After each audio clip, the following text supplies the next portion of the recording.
किसी कवि ने क्या खूब कहा है, नारी नहीं नारंगी है, नारंगी नहीं सबरंगी है, ढके तो सब करुमा, ढके नहीं तो नंगी की नंगी है। आज जो कहानी मैं आपको सुनाने वाला हूं वो बहुत ही खास है। ये कहानी है त्रिया चरित्र की। जो भी मनुष्य इस कहानी को पूरा सुनता है वो कभी भी अपने जीवन में धोखा नहीं खाता है। इस कहानी को सुनकर आप अपने जीवन में कई बदलाव ला सकते हो। बहुत समय पहले की बात है। किसी राज्य में एक राजा रहा करता था। वह राजा बहुत ही धर्मात्मा राजा था। उसकी राज्य की चर्चाएं बहुत दूर दूर तक फैली हुई थी। उस राजा का पुत्र था जिसकी उम्र कुछ ज्यादा नहीं थी, 12 या 13 वर्ष होगी। वह राजकुमार बड़ा ही सुंदर था। राजा उसकी शादी कर देता है। जब राजा ने उसकी शादी की तो राजकुमार उस वक्त मात्र 14 वर्ष का था। तभी उसकी शादी कर दी गई थी और राजा अब बूढ़ा हो चुका था। एक दिन राजा ने सोचा कि अपने राजकुमार को अब राजा बना देते हैं, क्योंकि उस राजकुमार ने कई शादियां की थी और पहले के राजाओं में यही नियम था कि राजा जितनी चाहे उतनी शादी कर सकता था। वह राजा अपने पुत्र राजकुमार को राजा बना देता है। उसकी शादी हो चुकी थी और एक नहीं बल्कि राजकुमार की 7 शादी हो चुकी थी। वह राजकुमार जो कि राजा बना था अपनी पढ़ाई लिखाई फिर भी कर रहा था। वह रोज गुरुकुल पढ़ने के लिए जाया करता था और एक दिन की बात है, जब वह राजकुमार पढ़ने के लिए विद्यालय जा रहा था तो रास्ते में उसे एक पनिहारी मिली। वह पनिहारिन भी बहुत सुंदर थी। उस पनिहारिन ने राजकुमार से पूछा कि हे राजा, आप रोज कहाँ जाते हैं? राजकुमार कहता है कि मैं रोज पढ़ने के लिए विद्या ग्रहण करने के लिए अपने गुरु के पास जाता हूँ। तो वो कहती है, ये तो अच्छी बात है, लेकिन ये बताइए आपने त्रिया चरित्र पढ़ा है? राजकुमार कहता है कि नहीं, मैंने यह कभी नहीं पढ़ा है। फिर पनिहारिन कहती है कि आप त्रिया चरित्र अवश्य पढ़ो। राजकुमार कहता है कि यह त्रिया चरित्र क्या होता है? पनिहारी ने कहा कि आप यह बात अपने गुरु से जाकर पूछना और त्रिया चरित्र को अवश्य ही पढ़ना। राजकुमार कहता है कि मैं आज ही जाऊंगा और अपने गुरु से जाकर पूछ लूंगा कि आपने मुझे त्रिया चरित्र क्यों नहीं पढ़ाया। इतनी बात कहने के बाद वह राजकुमार वहां से चल देता है। वो पनिहारिन की बात सुनकर वह राजकुमार गुस्से में था। उसकी आंखें लाल थीं। वो अपने गुरु के पास जाकर प्रणाम करता है। गुरुजी ने पूछा कि बेटा क्या हुआ, आज तुम क्रोध में दिखाई दे रहे हो और तुम्हारी आंखें लाल क्यों हैं? क्या बात है, मुझे बताओ। राजकुमार ने क्रोध में जवाब दिया कि गुरुदेव, आपने मुझे त्रिया चरित्र क्यों नहीं पढ़ाया? यह बात आपने क्यों छुपाई? त्रिया चरित्र के बारे में मुझे बताया क्यों नहीं? गुरु कहते हैं, बेटा तुम त्रिया चरित्र नहीं पढ़ पाओगे, क्योंकि त्रिया चरित्र पढ़ना खतरे से खाली नहीं होता है और जब तुम त्रिया चरित्र पढ़ोगे तो उसमें तुम्हारी जान भी जा सकती है। राजकुमार कहता है कि गुरुदेव आप इसकी चिंता न करें, अपनी रक्षा हम स्वयं कर लेंगे, आप केवल मुझे त्रिया चरित्र पढ़ाइए। गुरुदेव कहते हैं कि ठीक है, अब तुमने हट कर ही ली तो अब हम तुम्हें त्रिया चरित्र पढ़ाते हैं। त्रिया चरित्र पढ़ते पढ़ते राजकुमार को 1 साल हो गए और जब 1 वर्ष हो गया तो गुरु ने कहा कि बेटा अब तुम्हारी पढ़ाई पूरी हो चुकी है, अब तुम घर जा सकते हो और आराम से अपने राज्य को चला सकते हो। अब तुम्हें यहाँ आने की कोई आवश्यकता नहीं है। राजकुमार कहता है, ठीक है गुरुदेव। राजकुमार जैसे ही जाने को होता है, गुरुदेव उसे रोक लेते हैं और कहते हैं, बेटा मैं तुम्हें एक ऐसा यंत्र देता हूँ, या जब तुम इसे अपने कानों में लगाओगे तो कोई भी तुम्हें पहचान नहीं पाएगा और तुम उसे पहचान लोगे। राजकुमार वह यंत्र अपने हाथों में ले लेता है और गुरु ने कहा, तुम इस यंत्र को ले जाओ और रात के 12 बजे आज ही के रात में अपने महल से निकल करके जंगल की तरफ जाना और पूर्व दिशा की ओर जाना। और जब तुम पूर्व दिशा की ओर जाओ तो ये यंत्र अपने कानों में लगा लेना और वहीं पर खड़ा हो जाना। वो राजकुमार कहता है कि ठीक है, ऐसा ही करूंगा। फिर राजकुमार गुरुकुल से महल की ओर चल देता है और जब रात के 12 बज जाते हैं और उस राजकुमार की 7 पत्नियां सो जाती हैं, तब आधी रात के समय वह राजकुमार अपने हाथों में यंत्र लेकर महल से जंगल की तरफ चल देता है। राजा जंगल में पूर्व दिशा की ओर जाता है और वहां जाकर अपने कानों में यंत्र लगा लेता है और वहीं पर खड़ा हो जाता है। तो उसने क्या देखा कि वही पनिहारिन जो मुझे रास्ते में मिली थी, वही पनिहारिन एक थाली में खाना लेकर जंगल को जा रही है। वहां थोड़ी ही दूरी पर एक संत अपनी कुटिया में रहते थे। वह पनिहारिन संत के पास खाना लेकर जा रही थी। राजा ने देखा कि ये तो वही पनिहारिन है जिसने मुझसे कहा था कि त्रिया चरित्र की पढ़ाई पढ़ो। लेकिन पनिहारिन उस राजा को नहीं पहचान पाई, क्योंकि राजा के कानों में यंत्र लगा हुआ था। यंत्र लगने की वजह से राजा किसी को भी पहचान सकता था। राजा ने अपने मन में सोचा कि चलो उसके पीछे चलते हैं कि ये आधी रात को भोजन लेकर संत कुटिया की तरफ क्यों जा रही है, इसका क्या कारण है। वह राजा भी उसके पीछे पीछे छुपता हुआ चल दिया। अब वह पनिहारिन उस कुटिया में उस बाबा के वहां पहुंचती है। उस बाबा के पास जादू की पोटली थी और वो बाबा जादूगर था। राजा पीछे पीछे गया और वह छुप करके देख रहा था कि वह पनिहारिन औरत को बाबा क्या करेंगे। बाबा ने पनिहारिन से कहा, अरे पनिहारिन, पहले तो मुझे ये बता कि आज आने में इतनी देर कैसे लग गई। हाथ जोड़कर पनिहारिन कहने लगी कि महात्मा जी, मेरा विवाह हो चुका है और मेरे पति मुझे ले जाने के लिए आए हैं। हमें लेकर कल चले जाएंगे, इसीलिए हमें उन्हें सुलझाने में थोड़ी देर लग गई और यहाँ आने में भी देर हो गई। जब यह बात साधु ने सुनी कि इसका विवाह हो चुका है और इसका पति इसे लेने आया है, तो साधु कहता है कि पनिहारिन, इसका मतलब है कि तुम अपने पति के साथ जाना चाहती हो, तो हमारे पास क्यों आई हो। पनिहारिन कहती है कि मैं आपके बिना नहीं रह सकती हूँ, मैं आपके बिना नहीं जी सकती हूँ। तो साधु कहता है कि हे पनिहारिन, इसके लिए तुम्हें एक काम करना होगा। साधु एक बड़ा सा चाकू निकलता है और पनिहारिन से कहता है कि हे पनिहारिन, जाओ अपने पति के गर्दन काटकर यहाँ लेकर आ जाओ। अपने उस पति को मार दो जो हमारे और तुम्हारे बीच में दरार बन रहा है, तब मैं तुम्हें रख लूंगा, तुमसे विवाह करूंगा, तुम्हें अपनी पत्नी बनाऊंगा। बिना कुछ सोचे समझे वो चाकू को ले लेती है और दौड़ते हुए अपने घर जाती है और उसका पति सो रहा था। वहां जाकर अपने पति की गर्दन काट देती है और उसकी गर्दन को लेकर साधु के पास आती है और जो राजकुमार थे उसके पीछे पीछे उसका सारा कारनामा देख रहे थे। जब साधु ने देखा कि अपने पति को मार करके उसकी गर्दन यहाँ लेकर आई है, साधु को बहुत गुस्सा आया और उसने उसे लात मारी और कहा, भाग जाओ यहाँ से। जब तू अपने पति की नहीं हो सकी, जिसके साथ तूने 7 फेरे लिए, तो तू मेरी क्या होगी। जल्दी भाग जाओ यहाँ से। अगर तुम मेरे पास दोबारा आई तो मैं तुझे जीवित नहीं छोड़ूंगा। साधु की यह बात सुनकर उस पनिहारिन को ऐसा लगा जैसे उसके पैरों तले जमीन खिसक गई हो। फिर भी अपने पति की कटी हुई गर्दन घर लेकर के आई और उसकी गर्दन जोड़ देती है और वहीं बैठ जाती है। और इधर जैसे ही सवेरा हुआ, अपने पति के पास बैठकर रोने लगती है और चिल्लाने लगती है। कहती है, देखो देखो, किसी ने मेरे पति की हत्या कर दी। लेकिन रात में उस पनिहारिन का सारा कारनामा राजकुमार देख चुका था। इधर सारे गांव वाले पनिहारिन के घर चले जाते हैं और उसके पति की लाश को लेकर गांव के बाहर जाते हैं उसका दाह संस्कार करने के लिए।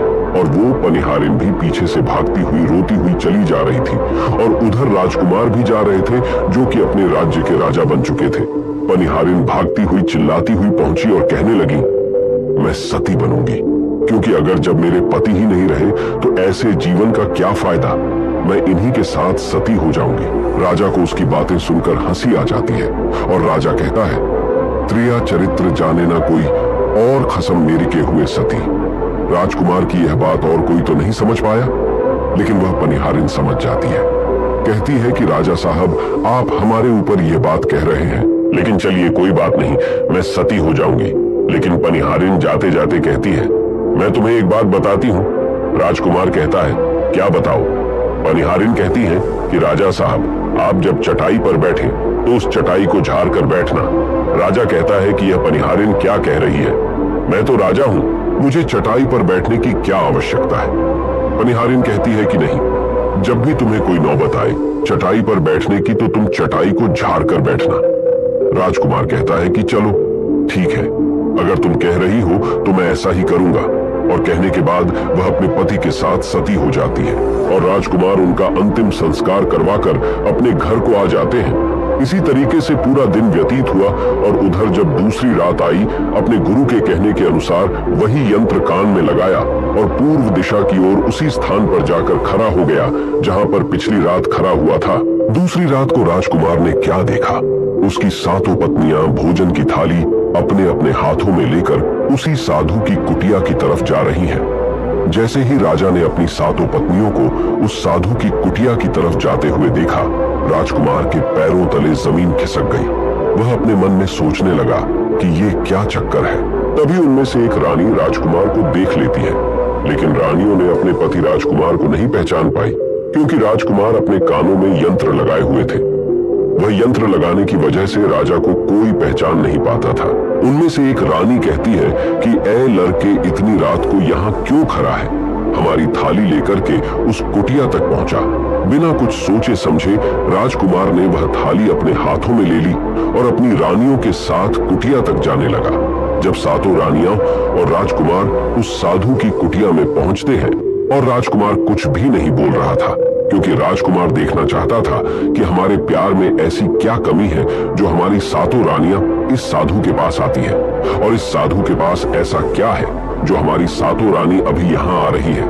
वह राजकुमार छुप करके सब जानना चाहता था। इधर जब वह सातों रानियां राजकुमार को लेकर साधु के पास पहुंची तो महात्मा राजकुमार को देखकर कहता है कि ये कौन है?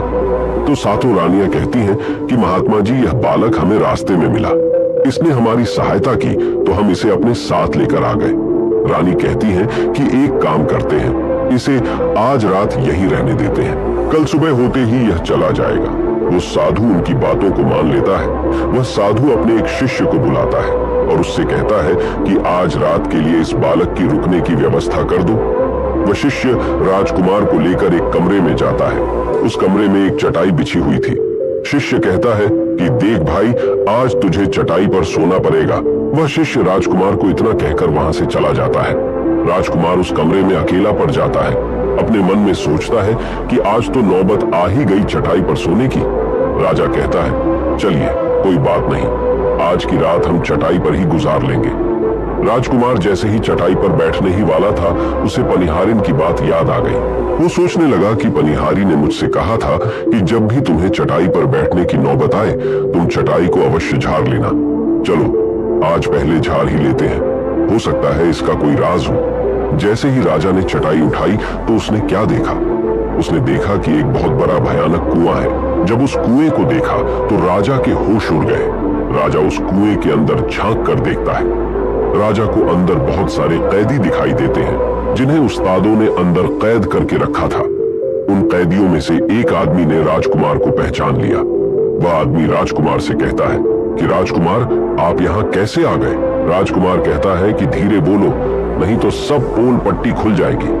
तब सभी कैदियों ने कहा कि राजा साहब, आप यहाँ से भाग जाए। हम तो यहाँ से निकल नहीं पाए, लेकिन आप यहाँ से भाग जाए, नहीं तो आपका भी यही हाल हो जाएगा जो कि हमारा हुआ है। आप भी यहाँ फंस जाएंगे। आपको भी पकड़कर ये साधु इसी में डाल देगा। आप जितना जल्दी हो सके यहाँ से भाग जाए। राजा जब उस कमरे के अंदर गया था तो अपने कान में से यंत्र निकाल लिया था, और जब राजा वहां से भागा तो अपने कान में यंत्र लगाना भूल ही गया। राजा को भागते हुए उन रानियों ने और साधु ने देख लिया था। रानियों ने जब राजा को भागते हुए देखा तो रानी कहती है, ये तो हमारे पति है। महात्मा से कहती है कि महात्मा जी, अब तो हमारी सारी पोल पट्टी खुल जाएगी। ये तो हमारे पति है और वह भागे जा रहे हैं। उन्होंने हमें यहाँ देख लिया है, अब हमारा क्या होगा? वह साधु कहता है कि तुम यहाँ क्या देख रही हो, जल्दी जाओ और अपने पति को पकड़ कर लाना। तो रानियां राजकुमार को पकड़ने के लिए दौड़ी दौड़ी जाती हैं, लेकिन वह राजकुमार जो राजा था इतना तेज था कि वह अपने महल जा पहुंचा, और घबराई रानियों के तो होश उड़ गए। फिर वापस उसी बाबा के पास आती है और बाबा से कहती है कि महाराज, अब तो हमारे पति हमें जीवित नहीं छोड़ेंगे। हम जैसे ही घर जाएंगे वो हमारी जान ले लेंगे। हे महात्मा, आप हमें बचा लीजिए, इसका कोई उपाय कीजिए। तब जाकर वह साधु रानियों को एक जादुई कील देता है और कहता है कि जब तुम जाओ तो अपने पति को बहला फुसलाकर उसके माथे में ये जादुई कील घुसा देना। तुम्हारे पति को ढेर बना देगा और तुम साथ मिलकर उसे मार देना। बस कहानी खत्म हो जाएगी और तुम सातों रानियों बच जाओगी। सब रानियां तैयार हो जाती हैं। वो सातों रानियां साधु की बात मान लेती है और जादुई कील लेकर महल आती है। वह सातों रानियां आपस में विचार करती हैं कि राजा सबसे ज्यादा प्रेम सबसे छोटी वाली रानी को करते हैं, तो वह 6 रानियां मिलकर जादू वाला कील छोटी रानी को दे देती है और कहती है, ये लो, तुम्हारा काम है, तुम किसी भी तरह राजकुमार के सर में ये कील गाड़ देना। तो छोटी वाली रानी कहती है, ठीक है, और छोटी वाली रानी वह कील ले लेती है। जब राजा ने उन सातों रानियों को आते हुए देखा तो क्रोध में कहा कि पहले तुम यहीं रुको, पहले मुझे ये बताओ कि हमारे राज्य में और हम में ऐसी क्या कमी है कि तुम आधी रात को उस साधु के पास जाते हो? इसका क्या कारण है? पहले तुम मुझे ये बताओ। तो सातों रानियां हाथ जोड़कर कहती हैं, महाराज हमें माफ कर दीजिए। हमें लगता है कि उस साधु बाबा ने हम पर कोई जादू टोना कर दिया था, इसीलिए हमसे ऐसी गलती हो गई।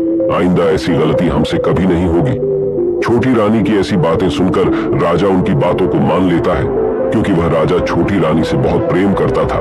वह राजा भी सोचने लगता है कि शायद उस बाबा ने ही इन पर कोई जादू टोना किया होगा, और अपनी सातों पत्नियों को माफ कर देता है और कहता है, ठीक है, तुम अपने कमरे में चली जाओ। सबसे छोटी रानी, जिससे राजकुमार बहुत प्रेम करता था, वह राजकुमार को खाना खिलाती है और राजकुमार को सुला देती है।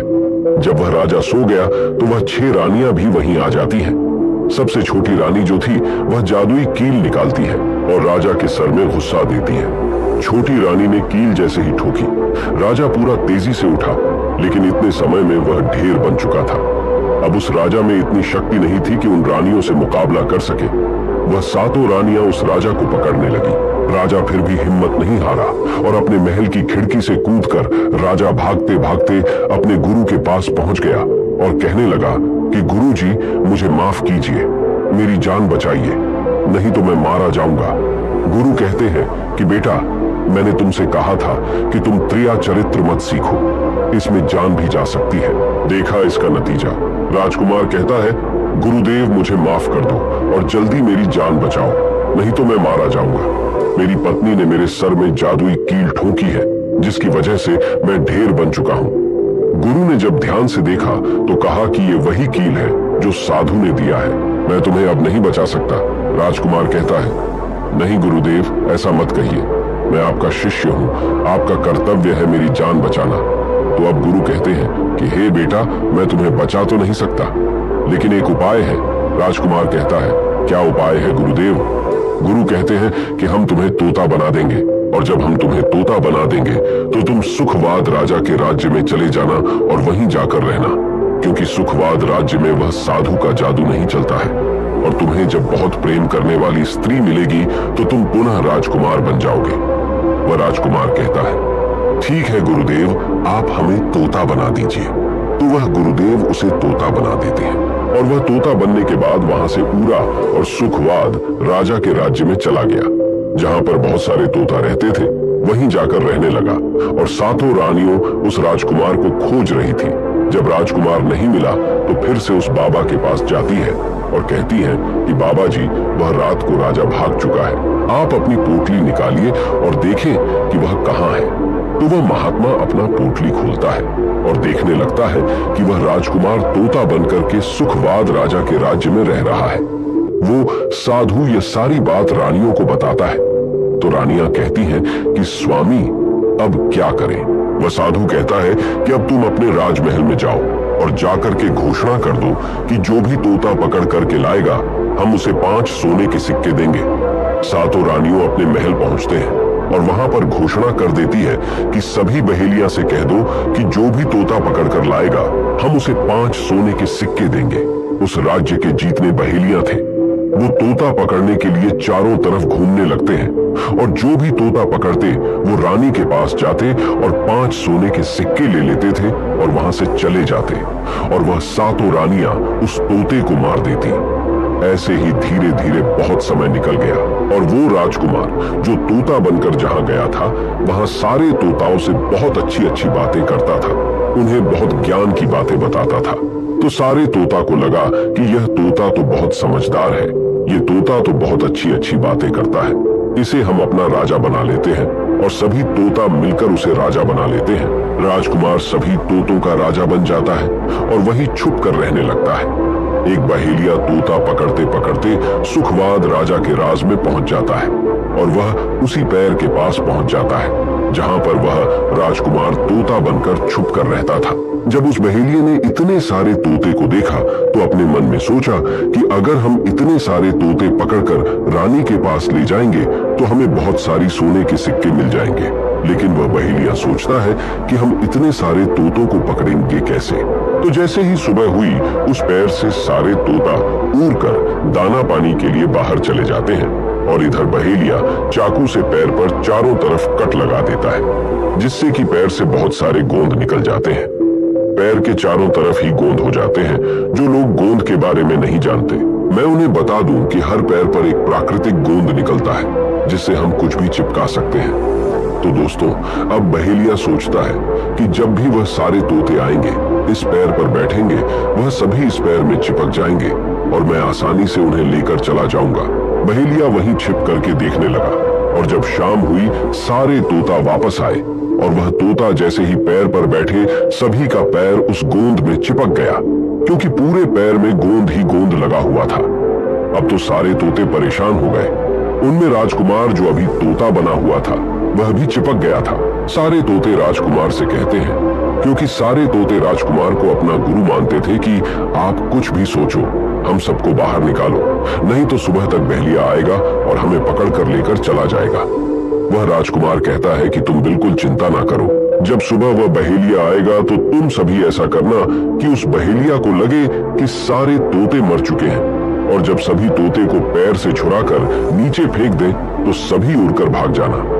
सभी तोता कहते हैं, ठीक है गुरुदेव। सुबह हुई। जैसे ही बहेलिया पैर के पास पहुंचा, सभी तोता ऐसे लटके हुए थे जैसे कि वह सभी मरे हुए हैं। जब बहेलिया तोतों को देखा तो सोचा कि अरे, ये क्या हो गया? ये तो सभी मर गए। अब हमें सोने के सिक्के कैसे मिलेंगे? फिर बहेलिया ने सोचा कि चलो अब इन्हें छुड़ा देते हैं। बहेलिया पैर पर चढ़ा और उनको छुड़ा कर नीचे फेंकने लगा। बहेलिया ने सभी तोते को छुड़ा कर नीचे फेंक दिया, लेकिन जो राजकुमार था, जो तोता बना हुआ था, वह वहीं पर रह गया और नीचे जितने भी तोते थे वो सभी उड़कर भाग गए। बहेलिया ने सोचा, अरे ये क्या हुआ? इस पर सिर्फ एक ही तोता है जो कि मरा लटका हुआ है, और जितने तोते को मैंने छुड़ा कर नीचे फेंके वह सभी उड़कर भाग गए। बहेलिया ने सोचा, इसका मतलब ये सारे तोता ने मिलकर मेरे साथ धोखा किया है। अब वह राजकुमार जो था, जो तोता बना हुआ था, वही सिर्फ पैर पर लटका हुआ था। वो बहेलिया कहता है कि यह सब तुम्हारी चाल है। चलो अब मैं तुम्हें लेकर जाऊंगा और रानी के हाथ बेच दूंगा और मुझे 5 सोने के सिक्के मिल जाएंगे। और इधर वो बहेलिया उस तोता को बेचने के लिए रानी के पास जाने लगता है। रास्ते में वह तोता कहता है, जो कि राजकुमार था, वह बहेलिया से कहता है कि तुम मुझे कहां ले जा रहे हो? तो वह बहेलिया कहता है, मैं तुम्हें बेचने के लिए रानी के पास ले जा रहा हूँ। अगर मैं तुम्हें वहां बेच दूंगा तो मुझे 5 सोने के सिक्के मिलेंगे। वह राजकुमार कहता है कि मैं अगर तुम्हें 50,000 सोने के सिक्के दिलाऊं तो क्या तुम मुझे नहीं बेचोगे?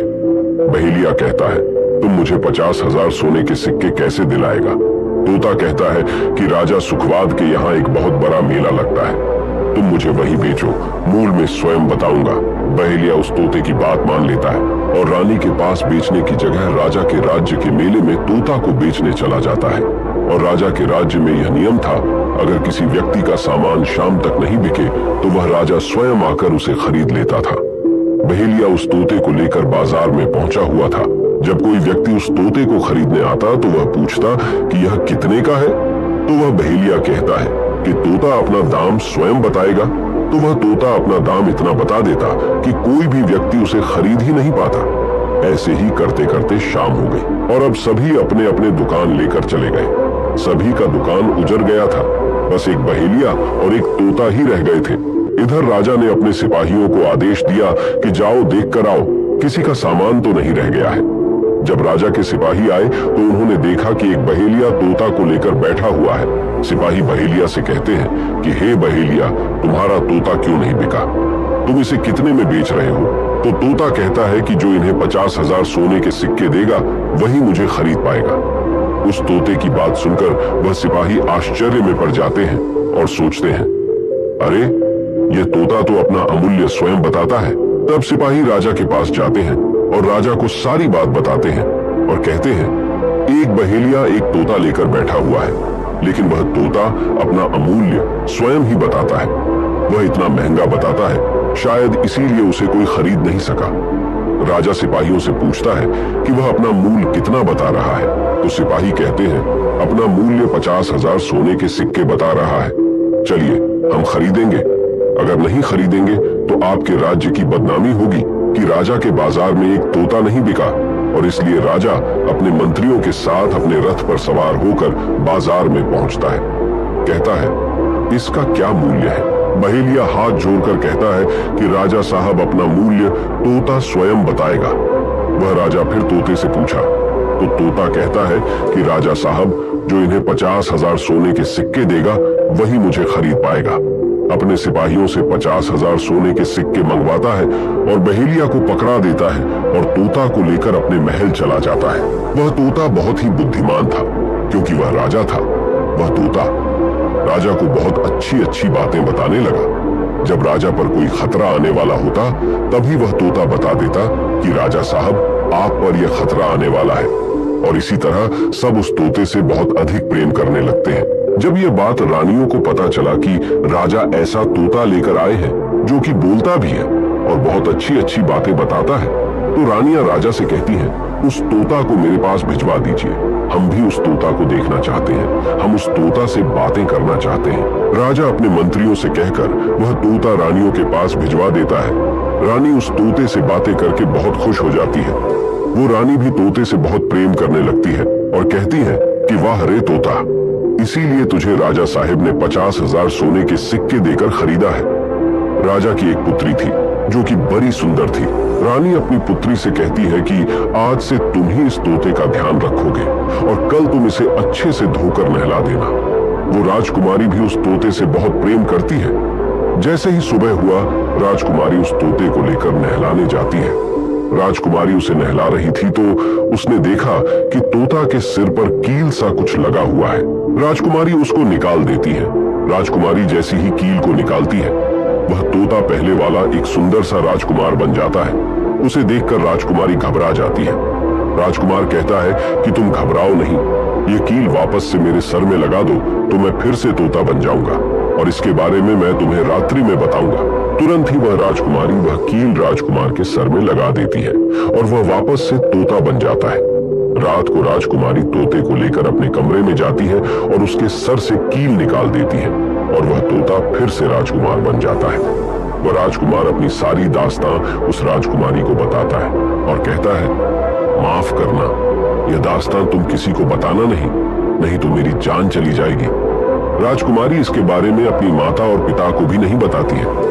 दिन भर वह तोता रहता है और रात को राजकुमारी उस तोते को अपने कमरे में ले जाती और उसके माथे से कील निकाल देती और वह राजकुमार बन जाता और रात में वह दोनों साथ में ही रहते और ऐसे ही धीरे धीरे समय निकलता गया। राजकुमारी को राजकुमार से प्रेम हो जाता है। इधर क्या हुआ, जो राजकुमार की पत्नियां थीं वह बहुत सारे तोते मरवा देती हैं, लेकिन जो राजकुमार तोता बना हुआ था वह उन्हें नहीं मिलता है और वे उसी साधु के पास जाती है और कहती है कि हे महात्मा, हमारे पति तो अभी तक हमें नहीं मिले, हम अब क्या करें, उन्हें कैसे मारें। वो साधु फिर से अपनी पोटली खोलता है और देखता है कि वह राजकुमार अभी तक तोता बन के राजा के घर में रह रहा है। वह साधु रानियों से कहता है कि तुम एक काम करो कि तुम नृत्य कला सीखो। हम सभी मिलकर उस राजा के घर नृत्य कला करने जाएंगे और जब राजा हम पर प्रसन्न हो जाएगा और हमें कुछ मांगने को कहेगा तो हम उस तोते को ही मांग लेंगे और फिर आसानी से उसे मार देंगे। धीरे धीरे समय बीता। साधु तबला बजाता और सातों रानी पूरी तरह से नृत्य कला सीख चुकी थी। अब साधु को लगा कि हम सफलता प्राप्त कर सकते हैं और उस तोते को उस राजा से मांग सकते हैं। साधु का भेष बदल करके उन सातों रानियों को नृत्य कला वाली स्त्री बनाकर के राजा के दरबार में पहुंच गया। राजा उस साधु से पूछता है कि आप लोग कौन हैं, यहाँ क्यों आए हैं। तब साधु कहता है कि हम सब नृत्य कला वाले हैं, आपके महल में हम नृत्य कला दिखाना चाहते हैं। राजा को भी गाने और बजाने का बहुत शौक था, वह मान जाते हैं। उधर वह साधु अपना गाना बजाना चालू करता है। जब उनकी गाने बजाने की आवाज तोता के कानों में पहुंची तो तोता समझ गया कि वह साधु हमारी सातों रानियों को लेकर भेष बदल कर यहाँ पर आ गया है, अब हमारी जान नहीं बचेगी। लेकिन जब राजकुमारी उस तोते को लेकर अपने कमरे में जाती है, उस तोते के सर से कील निकालती है और वह तोता राजकुमार बन जाता है और वह राजकुमार सारी बातें उस राजकुमारी को बताता है। कहता है कि देखो, जो यह गाने बजाने वाले आए हैं यह वही साधु हैं। यह गाने बजाने से राजा को खुश कर देगा और बदले में मुझे मांग लेगा और ले जाकर मुझे मार देगा। वह राजकुमार कहता है कि सुनो राजकुमारी, जब राजा आदेश दे कि तोता को लेकर आओ तो तुम मुझे मत देना। जब राजा खुद यही मुझे लेने आए तब भी तुम मुझे मत देना। कहना कि तोता को नहीं दूंगी, और जब राजा ना माने, राजा तुमसे जिद करे और मुझे मांगे, तब तुम गुस्से में आकर के पिंजरे को फेंक देना। उसके बाद मैं अपने बचने का रास्ता हम स्वयं ही ढूंढ लेंगे। राजकुमारी कहती है कि ठीक है, और वहां गाना बजाना हुआ तो राजा प्रसन्न होकर उन्हें कहते हैं कि मांगो, क्या मांगना चाहते हो। वह साधु कहता है कि जो आपके पास तोता है, जो आप कुछ दिनों पहले ही खरीदे हैं, वह तोता आप मुझे दे दो। राजा कहता है ठीक है।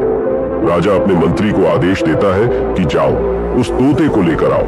मंत्री राजकुमारी के पास पहुंचता है और कहता है कि ये तोता मुझे दे दो। राजकुमारी कहती है नहीं दूंगी। मंत्री कहता है कि देखिए, आप जिद मत कीजिए। राजकुमारी कहती है कि तुम जाओ और मेरे पिताजी को यहाँ भेज दो, वह आकर इसे ले जाएंगे। मंत्री राजा को जाकर सारी बात बताता है। राजा स्वयं आता है उस तोते को लेने के लिए। वह राजा जाकर कहता है कि बेटे, यह तोता मुझे दे दो। यह नृत्य कला वाले को देना है, जो यहाँ गाना बजाना किए हैं, ये उन्हें देना है।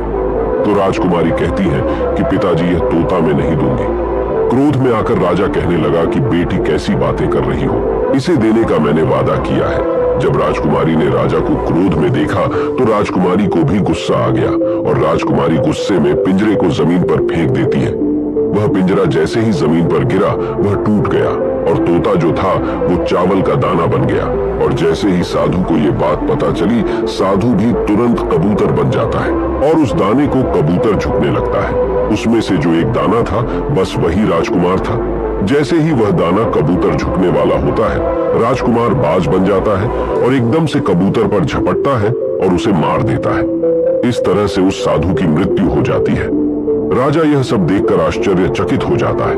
उस कबूतर को मारकर फिर से तोता बन जाता है, और जो राजकुमारी थी उस तोते से कील निकाल देती है, और वह फिर से पहले जैसा राजकुमार बन जाता है। वह राजकुमारी अपने पिता को सारी बात बता देती है। वह राजकुमार कहता है कि देखिए राजा साहब, मैं भी एक राजा हूँ, और मैं आपकी बेटी से प्रेम करता हूँ, और मैं उनसे शादी करना चाहता हूँ। वह राजा अपनी पुत्री से पूछता है कि बेटी, क्या तुम इससे शादी करना चाहती हो। तो राजकुमारी कहती है कि पिताजी, मैं इनसे प्रेम करती हूँ। और फिर राजकुमार उस राजा की पुत्री से विवाह करके अपने महल जाता है, और जो उनके 7 पत्नियां थीं, उनको पकड़कर बंदी गृह में बंद करवा देता है, और राजकुमार खुशी खुशी उस राजकुमारी के साथ रहने लगता है। दोस्तों, जब कोई स्त्री कभी कभी किसी परिस्थिति में चतुराई या चालाकी दिखाती है, या दूसरों को बेवकूफ मानते हुए कोई अभिनय, ढोंग या पाखंड करती है, तो इसे ही त्रिया चरित्र कहते हैं, जिसे पढ़ने के बाद राजा को अपनी जान बचाने के लिए क्या क्या नहीं करना पड़ा, क्योंकि राजा को स्त्री के त्रिया चरित्र की पूरी जानकारी हो चुकी थी कि कैसे जब एक स्त्री को अपना स्वार्थ दिखने लगता है, तो वह अपने लोगों को भी बेवकूफ बनाकर अपना स्वार्थ को पूरा करती है, और उसके साथ रहने वाले लोगों को इसके बारे में भनक तक नहीं लगता कि यह स्त्री त्रिया चरित्र की खेल कर रही है। दोस्तों, आज के टाइम में हर दूसरा लोग त्रिया चरित्र कर रहा है, जिसके अंदर थोड़ा सा भी स्वार्थ है।